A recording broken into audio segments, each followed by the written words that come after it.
عمران کے اترتے ہی فیاض اس طرح جیپ آگے بڑھا لے گیا جیسے ایک لمحہ بھی مزید رک گیا تو قیامت ٹوٹ پڑے گی، اور عمران مسکراتا ہوا پارکنگ کی طرف بڑھ گیا۔ ٹیلی فون کی گھنٹی بجتے ہی میز کے پیچھے بیٹھے ہوئے ایک باروب چہرے والے آدمی نے ہاتھ بڑھا کر ریسیور اٹھا لیا۔ یس کنگ اسپیکنگ۔ باروب چہرے والے کا لہجہ بھی بے حد باروب تھا۔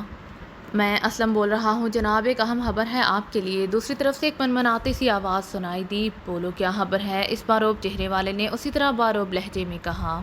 سینٹرل انٹیلیجنس کے سپرنٹینڈنٹ فیاض آج علی عمران کے ساتھ کافی دیر تک رہا ہے اور ان کے درمیان بگ رنگ کا ذکر بھی آیا تھا۔ سپرنٹینڈنٹ فیاض اسے لے کر آپ کی رہائش گاہ پر آ رہا تھا کہ اس سے عمران نے راستے میں ایک بڑھیا اور ایک بچے کو لفٹ دی اور پھر وہ ایک کچی آبادی والی چارلی لائن میں چلے گئے۔ وہاں سے واپسی پر فیاض نے عمران کو واپس ہوٹل اتار دیا۔ دوسری طرف سے کہا گیا بگ رنگ کی بات کہاں ہوئی تھی، کوئی تفصیل؟ اس بار کنگ کے لہجے میں ہلکی سی تشویش موجود تھی۔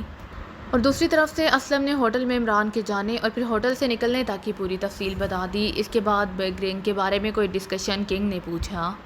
چارلی لائن تک تو کوئی بات نہیں ہوئی، لیکن چارلی لائن کے دوران بگ رنگ آف رہی۔ شاید وہاں موجود مٹی کی وجہ سے ایسا ہوا ہے، لیکن چارلی لائن کے بعد بگ رنگ آن جیپ میں ہوئی ہے اور پھر ہوٹل تک اس بارے میں کوئی بات نہیں ہوئی، اسلم نے جواب دیا۔ ٹھیک ہے، میں دیکھتا ہوں، کنگ نے سوچنے والے انداز میں کہا، اور کریڈل دبا کر اس نے تیزی سے نمبر ڈائل کرنے شروع کر دیے۔ ہیلو۔ رابطہ قائم ہوتے ہی ایک بھاری سی آواز سنائی دی۔ King speaking. کنگ نے باروب لہجے میں کہا۔ یس باس، ٹونی اسپیکنگ۔ اوور۔ دوسری طرف سے بولنے والے کا لہجہ یکلحد مودبانہ ہو گیا۔ ٹونی، سپرنٹینڈنٹ فیاض کے پاس بگ رنگ ہے، اسے آج رات بدل دو، بگ رنگ کی بجائے آف رنگ دے دو اسے، لیکن اس طرح کہ کسی کو احساس بھی نہ ہو سکے، کنگ نے تیز لہجے میں کہا۔ یس سر، حکم کی تعمیل ہوگی سر۔ دوسری طرف سے ٹونی کی آواز سنائی دی۔ پوری طرح احتیاط کرنا، کنگ نے کہا، اور ایک طویل سانس لیتے ہوئے اس نے ایک بار پھر کریڈل دبایا اور ایک بار پھر نمبر ڈائل کرنے شروع کر دیے۔ یس سر، اسلم اسپیکنگ۔ رابطہ قائم ہوتے ہی اسلم کی منمناتی ہوئی آواز سنائی دی۔ اسلم، میں نے سپرنٹینڈنٹ فیاض کی رنگ آف کرنے کا حکم ٹونی کو دے دیا ہے، وہ آج رات اسے آف کر دے گا، تم خیال رکھنا، اور آف ہونے کے بعد اس کا سلیکشن بند کر دینا، کنگ نے تحکمانہ لہجے میں کہا۔ یس سر۔ دوسری طرف سے اسلم کی آواز سنائی دی اور کنگ نے ریسیور واپس کریڈل پر رکھا۔ چند لمحے کرسی کی نشست سے سر ٹکا کر کچھ سوچتا رہا، پھر اس نے طویل سانس لیتے ہوئے میز کی دراز کھولی اور اس کے اندر رکھا ہوا ایک کیمرہ باہر نکال لیا۔ کیمرے پر کور چڑھا ہوا تھا۔ کیمرہ اٹھا کر اس نے میز کی دراز بند کی اور پھر اٹھ کر وہ میز کے دائیں ہاتھ پر موجود دیوار میں موجود دروازے کی طرف بڑھ گیا۔ اندر شیشے کے بنے ہوئے اس دروازے پر سرخ رنگ سے باتھ روم کے الفاظ لکھے ہوئے تھے۔ اس نے دروازہ کھولا اور دوسری طرف واقعی ایک جدید قسم کا باتھ روم موجود تھا۔ کنگ نے دروازہ بند کیا اور پھر کیمرے سے کور ہٹا کر اس نے اس کی سپیڈ والے بٹن کو دائیں بائیں مخصوص انداز میں حرکت دے کر ایک جگہ ایڈجسٹ کیا اور پھر اس نے کیمرے کو اس طرح آنکھ سے لگا لیا جیسے وہ فوٹو کھینچ رہا ہو۔ کیمرے کا رخ اس نے باتھ روم میں لگے ہوئے آئینے کی طرف کر کے اس کا بٹن پش کیا تو کیمرہ کی سائیڈ میں ایک خانے سے فلش لائٹ چمکی اور اس کے ساتھ ہی کنگ نے کیمرہ آنکھ سے ہٹا لیا۔ پھر اس نے سپیڈ والے بٹن کو ایک بار پھر حرکت دے کر ایڈجسٹ کیا اور ایک بار پھر اس کا رخ آئینہ کی طرف کر کے اس نے بٹن پریس کیا تو فلیش لائٹ ایک بار پھر چمکی اور بجھ گئی۔ کنگ نے کیمرہ آنکھ سے ہٹایا اور اس کا سپیڈ بٹن دوبارہ ایڈجسٹ کر کے اس پر کور چڑھایا اور کیمرہ اپنے کندھے سے لٹکا لیا۔ آئینہ ویسے کا ویسا تھا، لیکن کنگ اب اس کے سامنے اس طرح مودبانہ انداز میں کھڑا تھا جیسے آئینے کی بجائے وہ اپنے باس کے سامنے کھڑا ہو۔ آئینے میں اس کی شکل ہی نظر آ رہی تھی، لیکن پھر آہستہ آہستہ شکل دھندلانے لگی، ایسے جیسے آئینے پر دھند چھانے لگی ہو۔ چند لمحوں بعد آئینے کے درمیان ایک سرخ رنگ کا چوکٹھا سا نمودار ہوا اور اس کے درمیان ایک جھماکے سے ایک نقاب پوش کا چہرہ ابھر آیا، گہرے سرخ رنگ کا نقاب جس میں آنکھوں کی جگہ چمکدار مرکری رنگ کی اینک موجود تھی۔ Yes emperor of stones attending you, ایک بھاری لیکن گونجدار آواز آئینے کے پیچھے سے نکلی اور باتھ روم میں گونج اٹھی۔ King of stones speaking boss, king نے مودبانہ لہجے میں کہا۔ یس وہی آواز دوبارہ سنائی دی، لیکن اس کا لہجہ سوالیہ تھا، اور جواب میں کنگ نے بڑے مودبانہ لہجے میں سپرنٹینڈنٹ فیاض کی عمران سے ملاقات سے لے کر ٹونی کو حکم دینے تک کی پوری تفصیل سنا دی۔ ٹھیک کیا تم نے، لیکن اسپیشل کال کی وجہ؟ باس نے سخت لہجے میں پوچھا۔ باس، سپرنٹینڈنٹ فیاض سے انتہائی قیمتی معلومات مل رہی تھی لیکن اسے آف کرنا پڑ گیا۔ اگر آپ نے سلی عمران کے متعلق مجھے واضح ہدایات نہ دی ہوتی تو میں بجائے اس سپرنٹینڈنٹ کو آف کرنے کے اس عمران کو ہی آف کر دیتا۔ اب میں نے اسی لیے کال کیا ہے کہ اگر آپ اجازت دیں تو میں اس احمق کو فائنل آف کرا دوں، کنگ نے مودبانہ لہجے میں کہا۔ سنو کنگ، تم اس عمران کے بارے میں کچھ نہیں جانتے۔ میں نے جب اس سپرنٹینڈنٹ کو آن کرنے کی اجازت مانگی تھی تو میرے ذہن میں یہی خدشہ تھا کہ یہ عمران کا گہرا دوست ہے، اور اگر عمران کو بگ رنگز کے متعلق ذرا بھی بھنک پڑ گئی تو پھر ہمیں پاکیزہ سے تمام سیٹ اپ فوراً ختم کرنا پڑے گا، کیونکہ اس شیطانی روح نے ہمیں ایک بھی قدم آگے نہیں بڑھنے دینا تھا۔ لیکن انٹیلیجنس کے خاص رازوں کے حصول کی وجہ سے میں نے مجبوراً تمہیں سپرنٹینڈنٹ کو آن کرنے کی اجازت دی تھی، لیکن ساتھ ہی یہ بھی حکم دے دیا تھا کہ سپرنٹینڈنٹ کو 24 گھنٹے اسپیشل آن رکھا جائے اور پھر جیسے ہی اس کی ملاقات عمران سے ہو اور اس انگوٹھی کے بارے میں کوئی بات ہو تو اسے فوراً آف کر دیا جائے۔ یہ ساری ہدایات دینے کے باوجود تم مجھ سے اس عمران کو ختم کرنے کی اجازت مانگ رہے ہو؟ کیا تمہارا خیال ہے کہ میں احمق ہوں؟ باس کے لہجے میں شدید غصہ تھا۔ نہیں باس، میں تو اس قسم کی بات سوچ بھی نہیں سکتا ہوں، لیکن یہاں پاکیزا میں ہمارا رنگ سرکل بہترین انداز میں چل رہا ہے۔ اگر ایک آدمی کی وجہ سے اس میں رکاوٹ پڑتی ہے تو ایک آدمی کو ختم کر دینا تو مشکل نہیں، کنگ نے کپکپاتے ہوئے لہجے میں کہا۔ یہ سارا سیٹ اپ اسی لیے چل رہا ہے کہ وہ عمران اس سے بے خبر ہے، اور اب بھی مجھے خدشہ ہے کہ اس کا شیطانی ذہن چونک نہ پڑا ہو، اور ایک بار وہ چونک پڑا تو پھر یوں سمجھو کہ نہ صرف پاکیزا کا سیٹ اپ بلکہ باقی مسلم ممالک کا سیٹ اپ بھی ختم ہو جائے گا، اور ہم سب موت کے گھاٹ اتار دیے جائیں گے، اور میں اتنا بڑا رسک نہیں لے سکتا۔ جہاں تک اس عمران کے خاتمے کا تعلق ہے، شیطان کو کوئی ختم نہیں کر سکتا، یہ بات ذہن سے ہی نکال دو۔ اور سنو، اگر کسی بھی لمحے تم یہ محسوس کرو کہ عمران کو اس بارے میں کوئی بھنک پڑ گئی ہے تو پھر فوری طور پر پورا سیٹ اپ کلوز کر دینا۔ ایک لمحہ دیر لگائے بغیر باس نے تیز لہجے میں کہا۔ یس باس، تو پھر اس عمران کی نگرانی کرائی جائے۔ ویسے باس، کیا یہ بہتر نہیں ہوگا کہ بجائے کچھ اور کرنے کے اس عمران کو بھی رنگ آن کر دیا جائے؟ اگر یہ اتنا ہی اہم آدمی ہے جتنا آپ فرما رہے ہیں تو میرے خیال میں یہ بہتر رہے گا۔ نگرانی کے ساتھ ساتھ ہو سکتا ہے اس سے کوئی اہم راز بھی مل جائے، کنگ نے کہا۔ ہپناٹزم سے ہی آن کرو گے اسے یا اور کوئی طریقہ ہے؟ باس نے طنزیہ لہجے میں کہا۔ جناب، آن کرنے کا تو یہی طریقہ ہے، کنگ نے کہا۔ وہ دنیا کا سب سے ماہر ہپناٹسٹ ہے، سمجھے؟ تم اس کے سامنے طفل مکتب جیسی حیثیت بھی نہیں رکھتے۔ اور سنو، اگر عمران کبھی بھی تم سے ملے کسی بھی حیثیت میں تو کسی بھی طرح اس سے ہپناٹائز کرنے کی کوشش نہ کرنا، اور نہ اس پر ظاہر ہونے دینا کہ تم ہپناٹسٹ ہو، ورنہ دوسرے لمحے تم خود اس کا معمول بن جاؤ گے، اور پھر وہ تمہاری کھوپڑی سے سارا راز اس طرح اگلوا لے گا جیسے اس طرح استاد بچے سے رٹا ہوا سبق سن لیتا ہے، باس نے انتہائی سخت لہجے میں کہا۔ ٹھیک ہے باس، میں سمجھ گیا ہوں، اب آپ بے فکر رہیں، مجھے اپنے سے بھی زیادہ تنظیم سے محبت ہے، کنگ نے سر ہلاتے ہوئے کہا۔ اوکے، اور سنو، اس کی نگرانی کرانے کی ضرورت نہیں، ورنہ وہ شیطان چونک پڑے گا اور تمہاری ساری تدبیریں دھری کی دھری رہ جائیں گی۔ ہم پاکیزا میں صرف اس وقت تک محفوظ ہیں جب تک کہ عمران نہیں چونکتا، اس کو دھیان میں رکھنا ہمیشہ، باس نے تیز لہجے میں کہا۔ یس باس، بے فکر رہیں باس، اب آپ کی ہدایات پر لفظ بلفظ عمل ہوگا، کنگ نے کہا۔ اوکے، دوسری طرف سے کہا گیا، اور اس کے ساتھ ہی وہ چکٹھا اور نقاب پوش کا چہرہ غائب ہو گیا اور دھندلایا ہوا آئینہ دوبارہ نظر آنے لگا جو تیزی سے صاف ہوتا جا رہا تھا، اور چند لمحوں بعد آئینہ بالکل صاف ہو گیا اور کنگ کو دوبارہ آئینے میں اپنی شکل نظر آنے لگی۔ کنگ نے ایک طویل سانس لیا اور واپس دروازے کی طرف بڑھ گیا۔ اس نے دروازہ کھولا اور دوبارہ دفتر کے انداز میں سجے ہوئے کمرے میں پہنچ کر اس نے دروازہ بند کیا اور کیمرہ واپس دراز میں رکھ کر وہ کرسی پر بیٹھ گیا۔ چیف باس نے میری مہارت کو چیلنج کیا ہے، وہ مجھے ہپناٹزم میں طفل مکتب کہہ رہا ہے، اسے نہیں معلوم کہ میں کیا ہوں۔ ٹھیک ہے، اب میں چیف باس کو بتاؤں گا کہ میں کیا ہوں۔ میں اس احمق عمران کو تگنی کا ناچ نچاؤں گا کہ چیف باس کو آئندہ میرے لیے ایسے الفاظ کہنے کی جرأت ہی نہ ہو سکے، کنگ نے بڑبڑاتے ہوئے کہا، اور کافی دیر تک کرسی پر بیٹھا اسی طرح بڑبڑاتا رہا۔ پھر اس نے میز پر رکھے ہوئے سفید رنگ کے انٹرکام کا ریسیور اٹھایا اور ایک نمبر پریس کر دیا۔ یس باس، دوسری طرف سے ایک نسوانی آواز سنائی دی۔ اسپیشل فائل دے جاؤ مجھے، کنگ نے تحکمانہ لہجے میں کہا اور ریسیور رکھا۔ پھر تقریباً 5 منٹ بعد دفتر کا بیرونی دروازہ کھلا اور ایک خوبصورت اور اسمارٹ سی لڑکی اندر داخل ہوئی۔ اس نے ایک سرخ رنگ کی فائل اٹھائی ہوئی تھی۔ فائل باس، لڑکی نے فائل بڑے مؤدبانہ انداز میں کنگ کے سامنے رکھی اور کنگ کے سر ہلانے پر وہ خاموشی سے واپس چلی گئی۔ کنگ نے فائل کھولی اور تیزی سے اس کے صفحے پلٹنے لگا، پھر ایک صفحے پر اس کی نظریں رک گئیں، اس پر کسی غیر ملکی فرم کے کوائف درج تھے۔ وہ کچھ دیر تک یہ کوائف پڑھتا رہا، پھر اس نے طویل سانس لیتے ہوئے اس صفحے کو فائل سے علیحدہ کرنا شروع کر دیا۔ صفحہ علیحدہ کر کے اس نے فائل بند کی، اس سے میز پر سے ہٹا کر اس نے دراز کھولی اور کیمرہ دراز سے نکالا اور اس کا کور ہٹا کر اس نے اس کے سپیڈ والے بٹن کو کافی دائیں طرف لے جا کر ایڈجسٹ کیا اور پھر اسے آنکھوں سے اس طرح لگا لیا جیسے وہ فوٹو کھینچنا چاہتا ہو۔ شیشے سے اسے میز پر رکھا ہوا وہ صاف نظر آ رہا تھا۔ اس نے صفحے کو پوری طرح فوکس کیا اور کیمرے کا بٹن پریس کر دیا۔ فلش لائٹ چمکی اور کنگ نے کیمرہ آنکھوں سے ہٹا لیا اور اس کی سائڈ پر لگا ہوا ایک بٹن دبایا تو کیمرے کے نچلے حصے میں ایک جھری سی نمودار ہوئی۔ اس میں سے ایک فوٹوگرافک کاغذ جو کیمرے کی چوڑائی کے برابر تھا تیزی سے کھسکتا ہوا باہر آیا اور میز پر گر گیا۔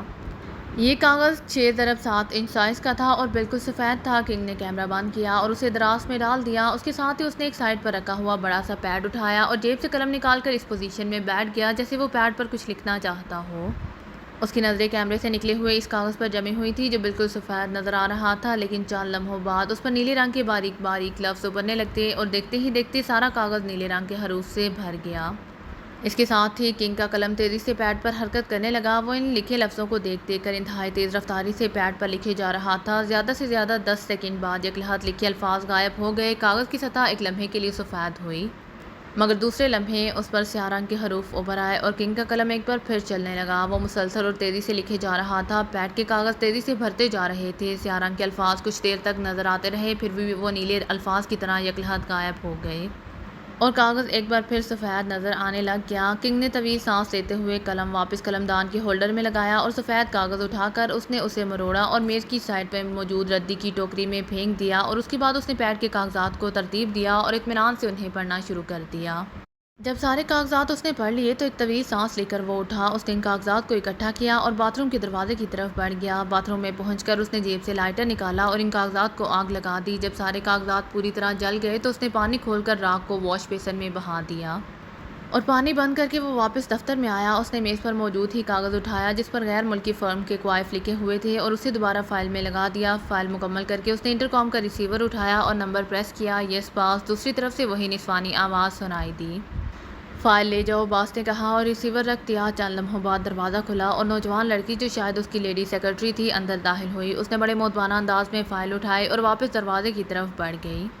اب میں دیکھوں گا عمران کہ تم میرے ہاتھوں سے کیسے بچ سکتے ہو۔ میں نے تمہارے سارے کوائف چیک کر لیے ہیں۔ اب میں تمہیں ایسی موت ماروں گا کہ تم تڑپ بھی نہ سکو گے، باس نے بڑبڑاتے ہوئے کہا۔ یس باس، مجھ سے کچھ فرمایا؟ دروازے تک پہنچتی ہوئی لڑکی نے بربراہٹ سن کر چونک کر مڑتے ہوئے کہا۔ نہیں، باس نے چونک کر سخت لہجے میں کہا اور لڑکی سر ہلاتے ہوئی دروازہ کھول کر باہر نکل گئی۔ کال بیل کی آواز سن کر عمران نے ہاتھ میں تھامی ہوئی کتاب الٹ کر میز پر رکھی اور پھر اٹھ کر دروازے کی طرف بڑھ گیا۔ سلیمان ان دنوں چھٹی پر گیا ہوا تھا، اسی لیے اب سارے کام عمران کو ہی کرنے پڑتے تھے۔ عمران نے دروازہ کھولا تو وہ بری طرح چونک پڑا کیونکہ دروازے پر جولیا کے ساتھ ایک خوبصورت مقامی نوجوان کھڑا تھا۔ ہیلو عمران، ان سے ملو، یہ وسیم ہے، میرے نئے دوست، جولیا نے مسکراتے ہوئے کہا اور نوجوان نے مسکراتے ہوئے مسافہ کے لیے ہاتھ آگے بڑھا دیا۔ اور مجھ سے ملو، میں ان کا پرانا دوست ہوں، علی عمران، جولیا کے بولنے سے پہلے ہی عمران نے بولتے ہوئے کہا اور وسیم کا ہاتھ تھام لیا۔ اس کے چہرے پر بھی مسکراہٹ ابھر آئی تھی اور جولیا کھلکھلا کر ہنس پڑی۔ اس کے ہنسنے کا انداز بتا رہا تھا کہ ہنسی اس کے دل سے نکلی ہے۔ اس طرح ہنسنے سے اس کا خوبصورت چہرہ جگمگاہٹ سے بھر گیا۔ آپ سے مل کر بے حد مسرت ہوئی ہے، مس جولیانا نے آپ کی اتنی تعریفیں کی ہیں کہ میں یہاں آپ سے ملنے کھینچا چلا آیا، وسیم نے مسکراتے ہوئے کہا۔ جب کھینچنے والی مس جولیانا ہو تو پھر کس کا دل کھینچنے کے لیے نہیں چاہتا، عمران نے مسکراتے ہوئے کہا۔ اس نے بڑے شرارت بھرے انداز میں جولیا کے اس ہاتھ کو دیکھتے ہوئے کہا جس سے اس نے وسیم کا بازو اس طرح تھاما ہوا تھا جیسے واقعی وہ اسے بازو سے پکڑ کر کھینچتی ہوئی یہاں تک لے آئی ہو، اور جولیا ایک بار پھر کھلکھلا کر ہنس پڑی۔ مسرت واقعی اس کے انگ انگ سے پھوٹ رہی تھی، حقیقی مسرت جو روح کی گہرائیوں سے نکلتی ہے۔ کیا تم ہمیں اندر آنے کے لیے نہیں کہو گے عمران، جولیا نے مسکراتے ہوئے کہا۔ اندر اور باہر آنے جانے والا کام تو پولیس کرتی ہے، بہرحال میں آپ دونوں کو خوش آمدید کہتا ہوں۔ تشریف لائیے، عمران نے مسکراتے ہوئے کہا اور ایک طرف ہٹ گیا، اور اس بار وسیم بھی ہنس پڑا۔ آپ خوبصورت باتیں کرتے ہیں عمران صاحب، وسیم نے جولیا کے ساتھ اندر داخل ہوتے ہوئے کہا۔ بس باتیں ہی کرنی آتی ہے اسے، جولیا نے مسکراتے ہوئے کہا اور ایک بار پھر ہنس پڑی۔ کنوارے کو صرف باتیں کرنے کی ہی اجازت ملتی ہے، اس کے بعد حد ادب، عمران نے مسکراتے ہوئے کہا اور ان کے عقب میں دروازہ بند کر دیا۔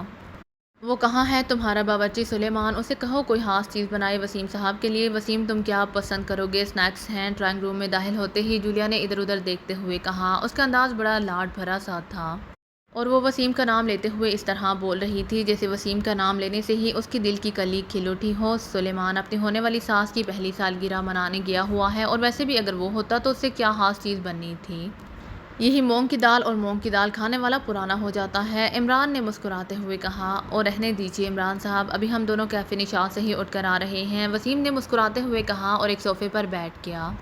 جولیا اس کے ساتھ اس طرح چمٹ کر بیٹھ گئی جیسے لوہا مقناطیس سے چمٹتا رہتا ہے۔ اور پھر تو آپ کے اعلیٰ ذوق کی واقعی داد دینی چاہیے، کیونکہ آپ کا نشاط سے اٹھ جانا واقعی قابل داد ہے، شاید مرزا غالب نے برسوں پہلے آپ کے لیے ہی شعر کہا تھا۔ میں سے غرض نشاط ہے کس روسیہ کو، اور اب روسیہ اور سفید والا مسئلہ آپ دونوں بہتر طور پر حل کر سکتے ہیں۔ عمران نے جولیا کے غیر ملکی رنگ اور وسیم کے مقامی رنگ کو ملحوظ رکھتے ہوئے بڑے خوبصورت طنز کی تو وسیم کے چہرے پر ایک رنگ سا آ کر گزر گیا۔ عمران صاحب، حقیقتاً مجھے آپ سے ملنے کا بے حد اشتیاق تھا۔ آپ کو شاید علم نہیں ہے کہ آپ کی بہن مس ثریا کے لیے میرا رشتہ کیا تھا، لیکن پھر معلوم ہوا کہ آپ کے والدین نے مس ثریا کا رشتہ اپنے ہی خاندان میں طے کر لیا ہے۔ اس پر میں خاموش ہو گیا۔ میری کزن اور مس ثریا کلاس فیلو ہیں، مس ثریا نے میری کزن سے آپ کے متعلق جو باتیں کی ہیں انہیں سن کر مجھے آپ سے ملاقات کا بے حد اشتیاق تھا، لیکن کاروباری مصروفیت کی وجہ سے وقت نہ مل سکا۔ اس دوران ایک ہوٹل میں مس جولیانا سے ملاقات ہو گئی۔ اور یقین کیجیے ہم دونوں نے ایک دوسرے کو بے حد لائک کیا۔ پھر مس جولیانا نے جب آپ کا ذکر کیا تو میں نے مس جولیانا سے اصرار کیا کہ میں آپ سے فوراً ملنا چاہتا ہوں، اور میرے اصرار پر مس جولیانا یہاں لے کر آئی ہیں، اور حقیقتاً مجھے آپ سے مل کر اور آپ کی خوبصورت باتیں سن کر بے حد مسرت ہوئی ہے۔ وسیم کا لہجہ خلوص سے پر تھا۔ اور مجھے بھی آپ سے مل کر بے حد مسرت ہوئی ہے۔ مجھے مس جولیانا کی اعلیٰ ذوق کا پہلے سے علم تھا، اور مجھے بے حد مسرت ہے کہ مس جولیانا کو ان کے اعلیٰ ذوق کے مطابق آئیڈیل دوست مل گیا ہے، اور مجھے یقین ہے کہ آپ دونوں کی دوستی تا دیر قائم رہے گی۔ بس شرط یہ ہے کہ آپ مونگ کی دال نہ کھانا شروع کر دیں، ورنہ مس جولیانا کو نیا دوست تلاش کرنا پڑے گا۔ عمران نے مسکراتے ہوئے انتہائی پرخلوص لہجے میں کہا تو وسیم اور جولیانا ایک بار پھر ہنس پڑے۔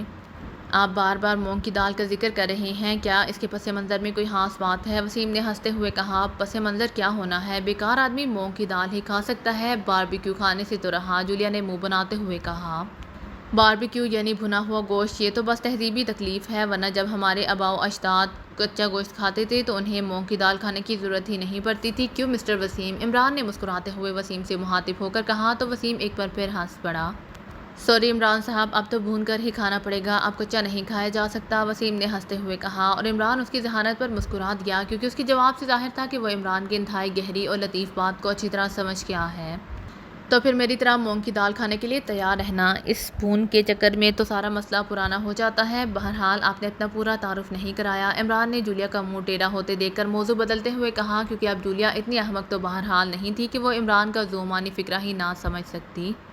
میں فیروز الدین احمد کا اکلوتا لڑکا ہوں، ہماری جاگیر راجکار میں ہے، والد صاحب اور آپ کے ڈیڈی سر رحمان کے درمیان کافی پرانی دوستی ہے۔ میں نے بزنس ایڈمنسٹریشن میں ڈاکٹریٹ کیا ہوا ہے، اور میری ذاتی ایکسپورٹ امپورٹ کی کمپنی ہے، Wasim import export corporation limited. اس کے ساتھ ساتھ میں فوج کو انتہائی حساس دفاعی آلات بھی سپلائی کرتا ہوں، اس کے لیے میں نے علیحدہ کمپنی بنائی ہے، فیروز انٹرپرائزز لمیٹڈ۔ شان کالونی میں میری رہائش ہے، کوٹھی نمبر 25A بلاک۔ وہاں میں اکیلا نوکروں کے ساتھ رہتا ہوں۔ کاروباری مصروفیات کے بعد زیادہ تر وقت اسٹون کلب میں ہی گزرتا ہے۔ مس جولیانا سے بھی اسٹون کلب میں ہی پہلی ملاقات ہوئی تھی، وسیم نے باقاعدہ اپنا تعارف کراتے ہوئے کہا۔ او، اس کا مطلب ہے کہ آپ کو کنگ آف اسٹونز کا ہمسایہ ہونے کا شرف حاصل ہے، عمران نے مسکراتے ہوئے کہا۔